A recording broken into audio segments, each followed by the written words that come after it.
una struttura absidatta super regolare, quindi costruita sicuramente pare con una quindi, tecnica isoloma, però Cenarba, in su centru polivalente ir minadorer de Seui, s'archeologa Stefania Mammeli nos ha presentau sa tesi sua de laurea magistrali, e sta narrere de segundu livellu, in conto de sa presenza de sa civiltà nuragica in su Argente Ossu, o meius, in su Donneri e in su Padente de Montarvu.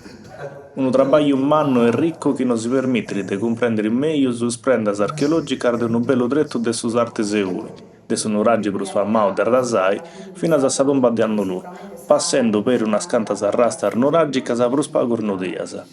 A sa presentada, concordada a Parisi a su Comunu de Seui e a sa Fondazione Seui, ant pigau parti finas is professores e relatori de sa tesi, sa responsabile de s'area d'uso de su patrimoniu archeologicu, sa funzionaria de sa sovrintendenzia, su sindicu e su presidente de sa Fondazione Seui. Saluti a tutti, sono meda contenta de osare ripresentare questo lavoro mio.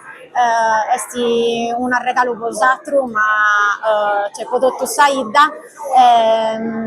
Spero che sia cosa gradia.